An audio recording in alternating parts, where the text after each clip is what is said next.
자, 여러분 우리의 일생 속에 인생 가운데 여러분 가장 가치 있는 것은 무엇일까요? 어떻게 해야 우리의 한 번밖에 없는 인생을 가치 있게 살고 또 보람된 삶으로 살아갈 수가 있겠습니까? 돈을 많이 버는 것이 중요할까요? 여러분 이 세상에 명예와 높은 지위를 갖는 것이 가치 있는 인생일까요? 물론 그것도 세상적으로 보면 성공적인 인생이라고 할 수 있을 것입니다. 하지만 하나님의 백성들은 하나님이 우리를 불러주신 하나님의 소명을 따라 이 땅을 살고 하나님이 우리에게 맡기신 일에 충성하는 것이 가장 가치 있는 삶을 사는 것입니다. 그러기에 어떤 목사냐 장로냐 우리의 직분과 지위가 무엇이냐 여러분 이거 별로 중요하지 않아요.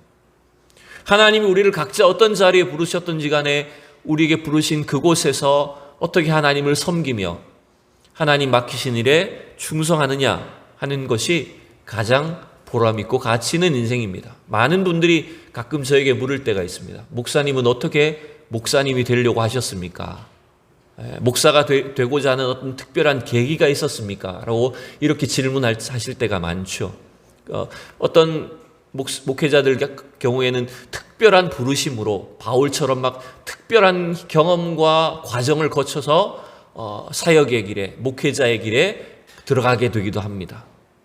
그런데 여러분 저 같은 경우 특별한 어떤 하나님의 부르심보다는 어린 시절부터 교회를 다니고 예수를 믿으면서 자연스럽게 제 속에 제가 무슨 일을 하든지 어떤 직업을 갖든지 상관이 없이 저는 주님을 섬기겠습니다라는 그 기도만 했어요.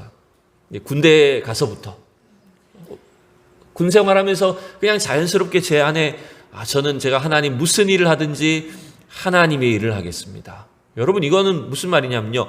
꼭 목회자가 되는 것만 하나님의 일이 아니라는 겁니다.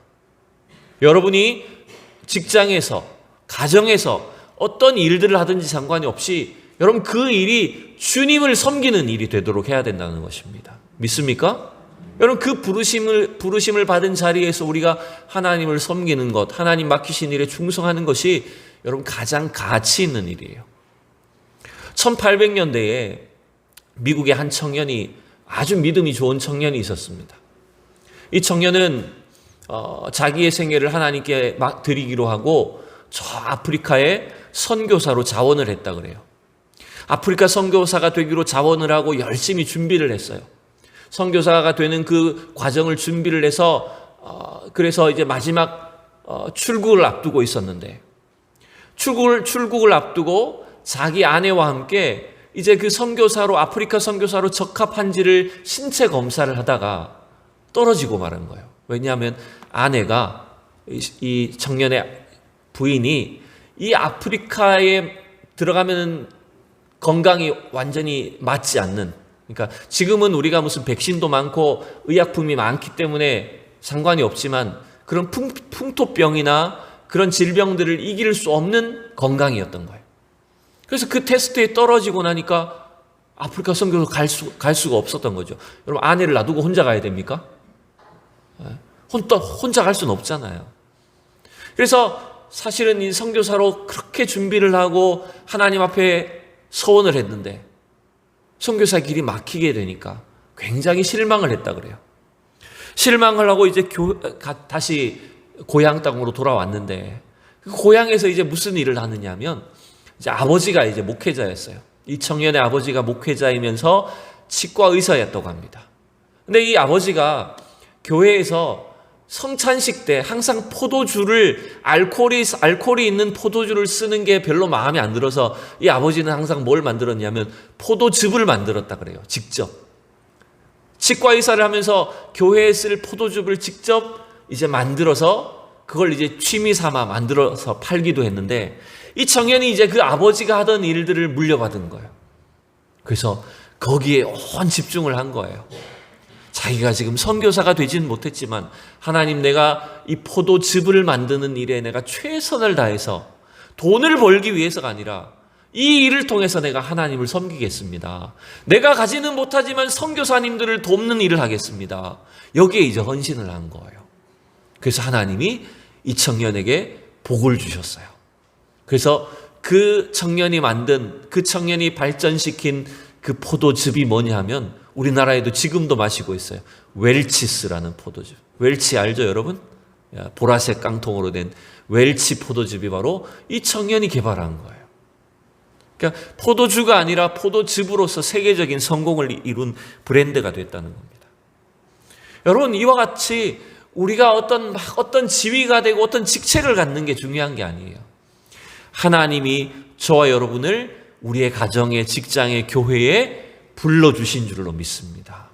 부름을 받은 그 자리에서 우리가 어떻게 하나님을 섬길까, 하나님 맡기신 사역에 충성할까 하는 것이 바로 가장 보람된 인생을 살고 의미 있는 삶을 사는 것입니다. 여러분, 이 사도행전은 그런 면에서 보면 하나님께서 불러주신 그 자리에서 헌신했던 이 사도들의 이야기, 또 성도들의 이야기가 이 사도행전에 기록되어 있죠. 우리는 계속해서 이 사도행전 말씀을 보고 있는데 특별히 이 사도행전의 후반부는 지금 사도 바울을 중심으로 기록이 되어 있습니다. 사도행전 20장과 21장에 걸쳐서는요, 이제 3차 전도 여행을 마무리하고 사도 바울이 예루살렘으로 귀환하는, 예루살렘으로 가는 그 여정이 기록되어 있는 것이 20장과 21장의 내용이에요. 지난주에 여러분 어떤 내용을 봤었냐면 사도 바울이 지금 마게도냐 지방에서 다시 돌아오면서 드로아라고 하는 곳에서 있었던 사건을 지난 주일날 살펴봤습니다. 드로아에서 이제 사도 바울이 고별 설교를 했죠. 주일 저녁 예배 때 드로아 성도들과 마지막 고별 예배를 드리면서 설교를 너무 길게 하는 바람에 어떤 일이 생겼습니까? 네, 3층에서 졸던 유두고라고 하는 청년이 떨어져 죽는 사건이 일어났죠. 그로 인해서 막 큰 소동도 있었지만 하나님께서 그 사건을 통해서 큰 은혜를 베풀어 주셨던 흥미로운 내용이 기록이 되어 있었습니다. 여러분 혹시 지난주 설교를 듣지 못하신 분들은 유튜브에 들어가시면 들으실 수가 있어요. 자, 오늘은 이 드로아에서 출발해서 바울이 이제 어디로 이동하냐면 밀레도라고 하는 항구로 이동을 합니다. 이제 밀레도라고 하는 곳으로 와서 여기서 이제 그 바로 위에 있는 에베소 교회의 지도자들, 장로님들을 불러서 이곳에서 이제 작별 인사를 하는 거예요.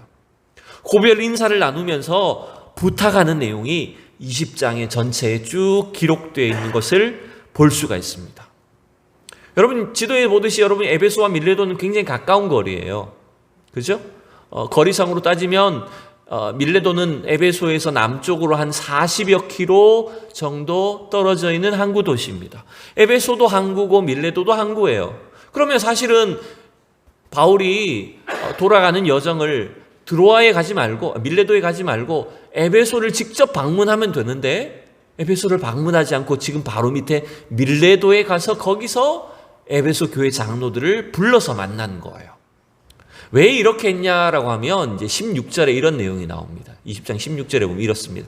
바울이 아시아에서 지체하지 않기 위하여 에베소를 지나 배 타고 가기로 작정하였으니 이는 될 수 있는 대로 오순절 안에 예루살렘에 이르려고 급히 감이라. 왜 에베소에 방문하지 않았다고요? 에베소에 방문하면 어떤 일이 생길까요? 아무래도 여러분 바울이 3년 동안 사역했던 곳이기 때문에 바울과 이제 마지막 작별의 정을 나누는, 여러분 바울을 한 번이라도 더 보려고 하는 성도들이 굉장히 많았을 거예요. 그러다 보면 시간이 지체할 수밖에 없었죠. 바울은 지금 빨리 예루살렘으로 들어가는 것이 목표였어요. 그래서 에베소를 직접 들르지 않고 그 바로 밑에 있는 밀레도에 가서 거기서 이제 에베소 교회의 지도자들만, 장로님들만 데리고 와서 여기서 이제 작별 인사를 나눈 겁니다. 그리고 이 지도자들이 교회와 성도들을 어떻게 섬겨야 될지를 마지막으로 가르쳐주고 부탁하는 내용이 20장에 기록이 되어 있어요. 자, 이 바울의 사역과 그의 인생을 보여주는 중요한 구절이 몇 개가 있는데 오늘 우선 22절을 보면 바울이 이렇게 말을 하고 있습니다. 자, 22절을 읽어봅시다. 시작. 보라, 나는 이제 성령에 매여 예루살렘으로 가는데 거기서 무슨 일을 당하는지 알지 못하노라. 아멘. 자, 사도 바울의 모든 사역과 여정은 여러분 누구의 인도하심을 받는 겁니까? 성령님의 인도하심을 받는 겁니다. 사도 바울은 여기서 지금 성령에 매여 간다라고 이렇게 말을 합니다.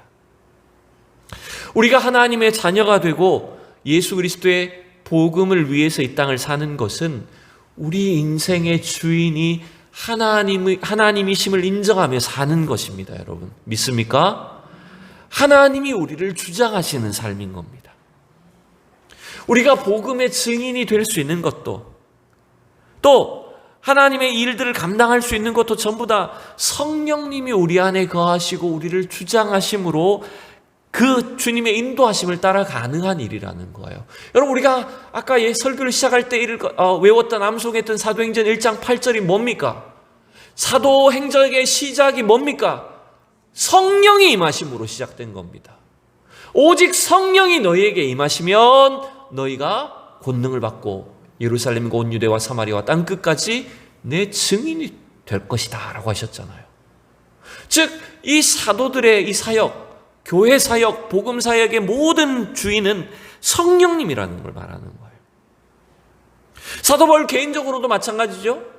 사도 바울 그가 다메섹 도상에서 부활하신 예수님, 살아계신 예수님의 임재 앞에 꼬꾸라지게 됩니다. 그 말은 무슨 말입니까? 내가 주인 되었던 삶에서 율법에 매여 있고 자기 의에 매여 있던 이 사도 바울이 이제는 성령님의 지배를 받는 사람이 됐다는 걸 말하는 거예요. 그래서 이제 그 사건 이후로 사도 바울은 성령에 매여서 온전히 주님께 순종하는 과정을 살아갔던 것이 그의 사역이었다는 걸 우리가 알 수가 있죠. 또 사도 바울의 사역 가운데서 대표적인 예가 하나 있어요.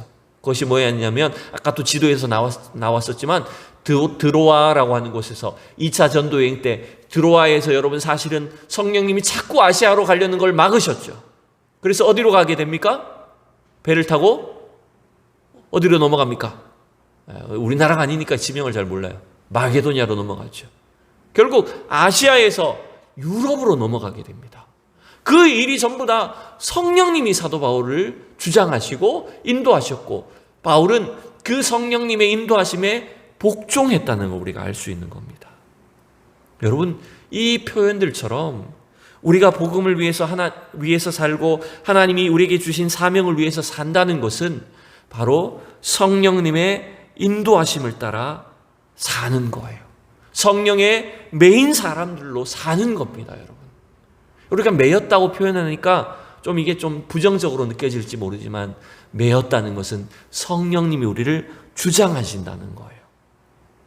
성령의 매인 사람으로서 바울은 어떻게 살았고 어떻게 사역했는지 이제 다시 에베소 교회의 장로들에게 설명해 주고 있어요. 오늘 저와 여러분에게 주시는 말씀으로 이 말씀을 잘 살펴보면 좋겠습니다. 자, 첫 번째, 사도 바울이 성령의 매인 사람으로서 어떻게 살았는지, 어떻게 사역했는지를 이렇게 우리에게 가르칩니다. 그것은 뭐냐면 예수 그리스도의 복음에 증인된 삶을 몸으로 보여주라는 거예요. 그게 오늘 17절에서 20절까지, 21절까지 사실 좀 긴 여러 구절인데 그 내용입니다. 사도 바울이 지금 에베소 교회 장로들을 밀레도로 불러와서 거기서 이제 자기가 어떻게 사역했는지를 다시 회상하면서 이야기를 합니다. 자, 그 본문을 다시 한번 살펴보죠. 17절부터 보면 17절, 18절 두 구절 읽어봅시다. 시작. 바울이 밀레도에서 사람을 에베소로 보내어 교회 장로들을 청하니 오매 그들이 말하되 아시아에 들어온 첫날부터 지금까지 내가 항상 여러분 가운데서 어떻게 행하였는지를 여러분도 아는 바니. 아멘. 자, 사도 바울의 사역 중에요 가장 오래 있었던 곳이 어디였다고요? 어디였다고요? 에베소 교회. 몇 년?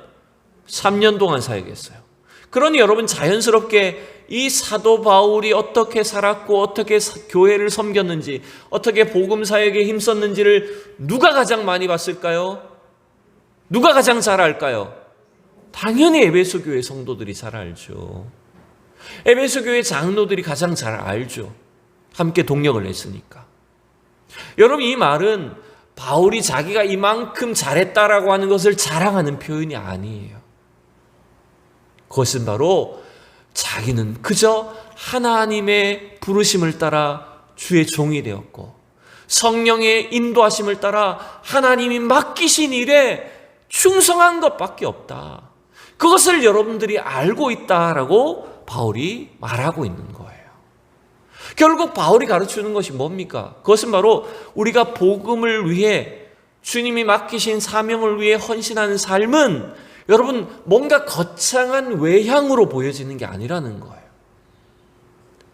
에베소 교회 지도자들, 에베소 교회 성도들이 사도 바울의 삶을 통해서 그가 어떻게 살았고 사역했는지를 보았듯이 우리의 실제적인 삶을 통해, 삶의 모습을 통해서 여러분 우리가 복음의 일꾼이라는 것을, 성령의 인도하심을 따라가는 사람이라는 것을 하는 것을 보여주어야 된다는 걸 말합니다. 자, 구체적으로 보세요. 사도 바울이 어떻게 살았는지, 어떻게 사역했는지 19절에 이렇게 표현합니다. 곧 모든 겸손과 눈물이며 유대인의 간교로 말미암아 당한 시험을 참고 주를 섬긴 것과. 사도 바울이 지금 에베소 교회를 3년 동안 섬긴 것은 전부 다 뭐였냐면 고난과 고통과 눈물의 시간이었어요. 끝까지 인내하고 참는 기간들이었어요. 왜 그랬을까요? 구체적으로 하면요, 이때는 사도 바울이 가는 곳곳마다 누가 핍박을 했을까요? 1차적으로 누가 핍박을 했을까요? 사도 바울을 제일 미워하는 사람들이 누구였을까요? 그렇죠, 유대인들이죠. 왜냐하면 유대인들의 입장에서 보면 사도 바울은 변절자예요.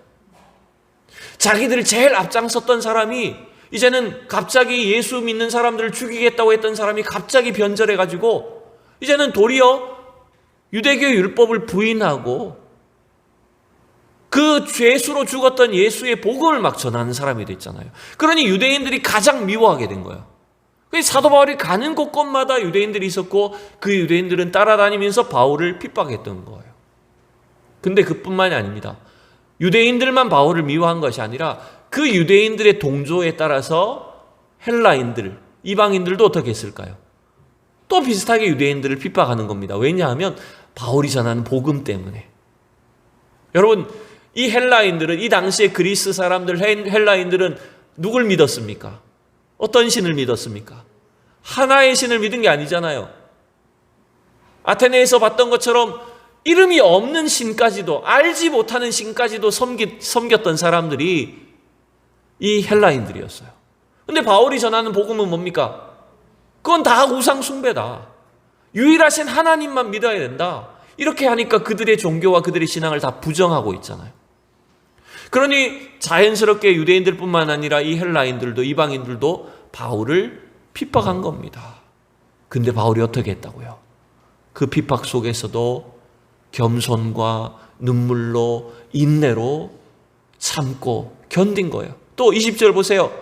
유익한 것은 무엇이든지 공중 앞에서나 각 집에서나 거리낌이 없이 여러분에게 전하여 가르치고 성도들 한 사람 한 사람을 양육하기 위해서 바울은 모든 수고와 노력을 했어요. 낮에는 텐트를 만들고 또 밤에는 두란노 소원에서 성도들을 가르치고 21절 마저 봅시다. 어떻게 했다고요? 그 핍박하는 유대인들에게, 헬라인에게도 어떻게 했습니까?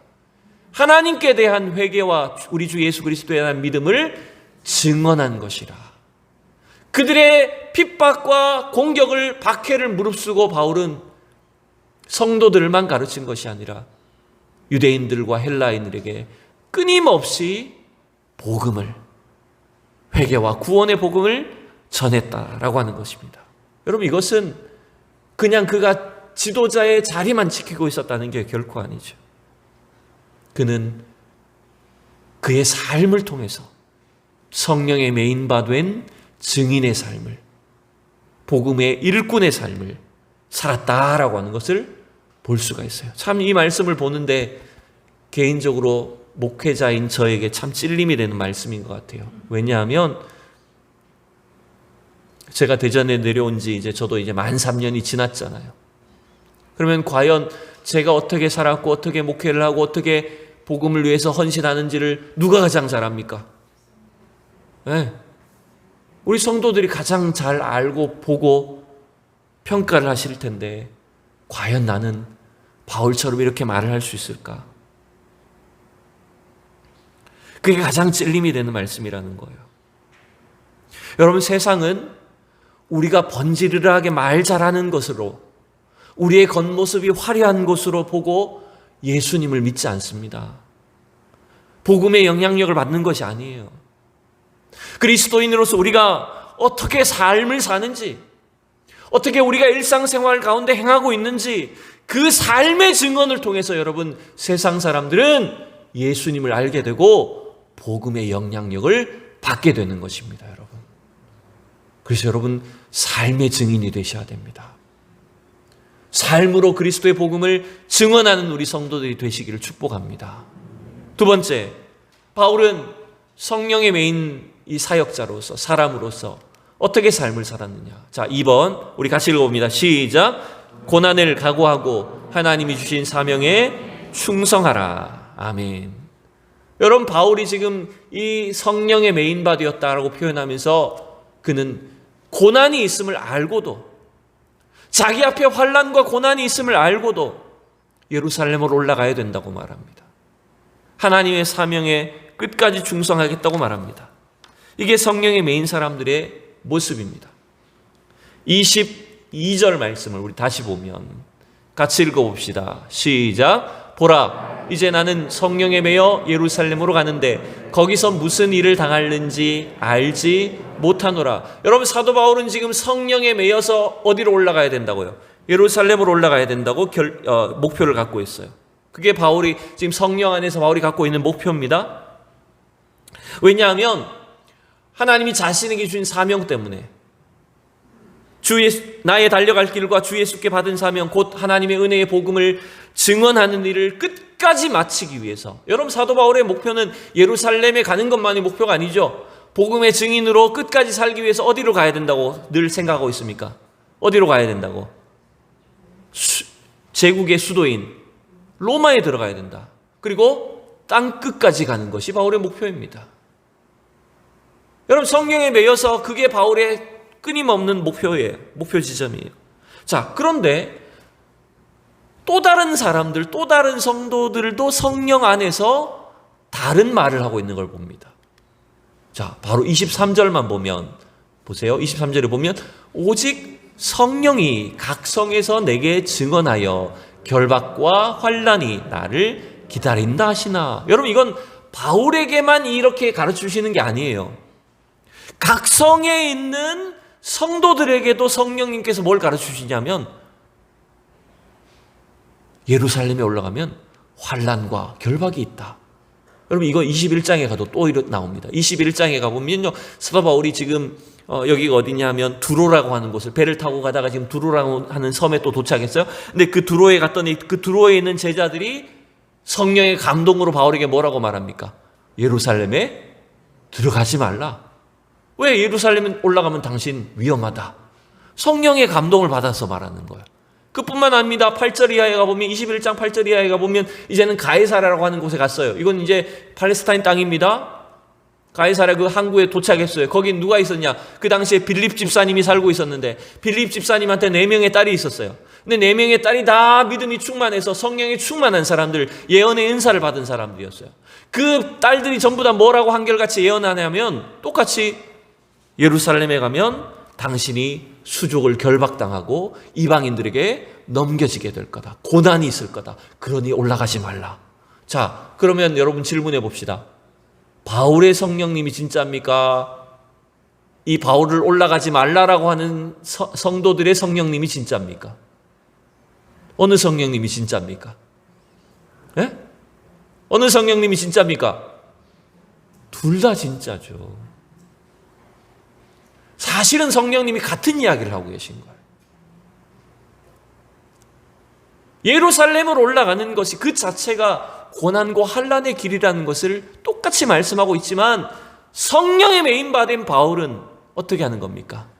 그 고난을 두려워하지 않는 겁니다. 고난을 주저하지 않는 걸 말하는 겁니다. 여러분, 저와 여러분에게도요, 사실은 하나님이 우리에게 주신 이 복음의 사명이 있습니다. 특별한 어떤 사역자나 선교사나 목회자에게만 이런 사역이 있는 게 아니에요. 사명이 있는 게 아닙니다. 우리가 그렇다고 해서 일부러 어떤 고난을, 사람들과 충돌하고 싸움을 일으켜서 고난을 자초할 필요는 없지만, 하나님이 우리에게 주신 이 복음의 사명을 부끄러워하거나 환난과 어려움을 두려워해서 사명을 저버려서는 안 된다는 것입니다. 여러분의 가정을 복음화시키는 사명을 주셨음을 믿으시기 바랍니다. 여러분이 섬기는 교회와 여러분의 직장과 일터를 통해서 하나님이 여러분에게 사명을 주신 줄로 믿습니다. 여러분, 그러나 그 사명을 감당할 때 어떤 일이 생긴다고요? 무엇이 다가온다고요? 고난이 있음을 알아야 되는 겁니다. 고난과 환난이 있다는 것을 성령님께서 가르쳐 주십니다. 그러나 그럼에도 불구하고 그 성령의 메인바된 일꾼들로서 우리들은 그 고난을, 환난을 두려워하지 않고 나아가야 된다는 거예요. 여러분, 바로 이게 그 고난을 맞설 수 있는 힘이 사실은 성령의 인도하심을 따라 성령의 메인바 되어서 나아가기 때문에 그 길이 가능하다는 것입니다.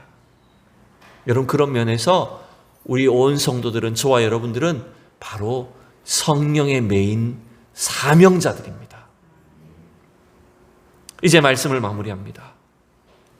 오늘 바울이 예루살렘으로 올라가면서 성령에 매여 간다라고 표현을 했었습니다.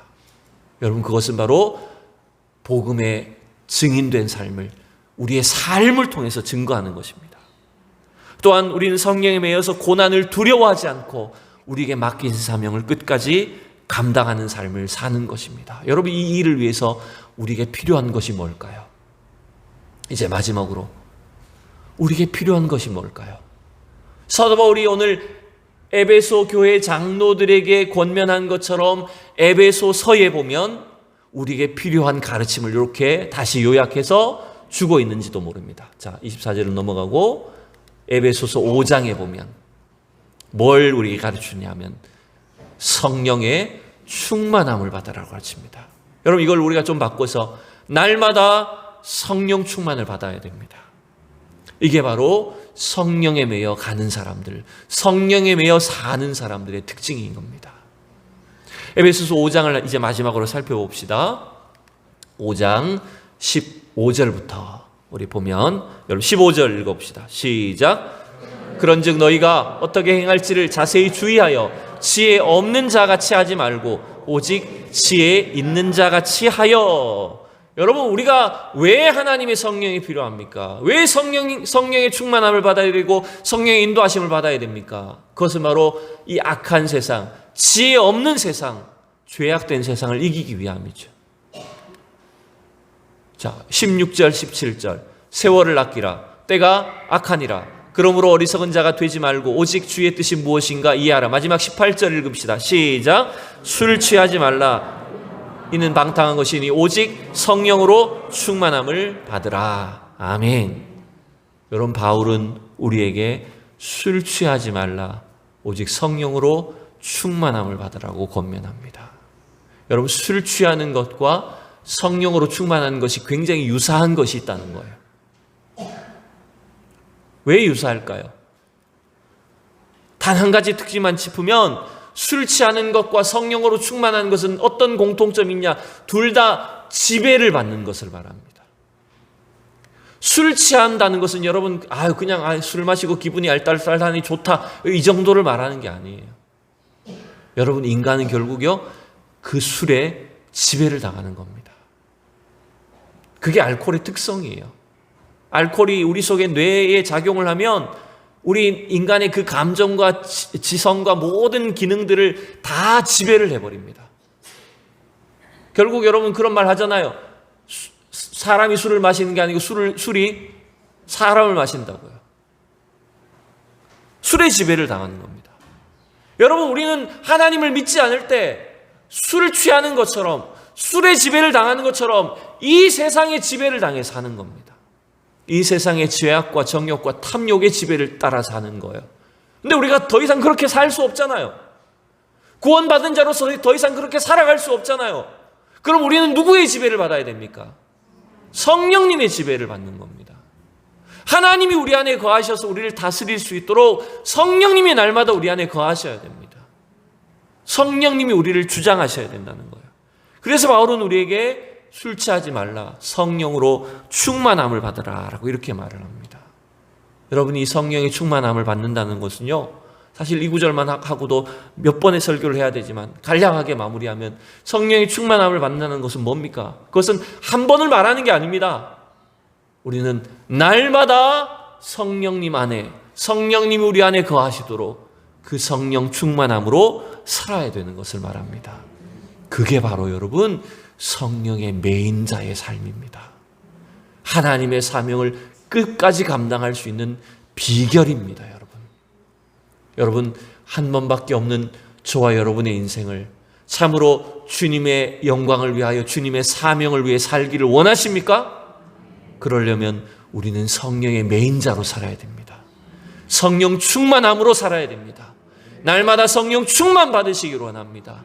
성령님이 여러분의 생각과 마음과 감정을, 여러분의 가정을, 여러분의 직장을, 우리의 삶을 다스려 주셔서 온전히 성령님의 인도하심을 따라 주님의 귀한 역사를 드러내는 우리 성도들이 다 될 수 있기를 축원합니다.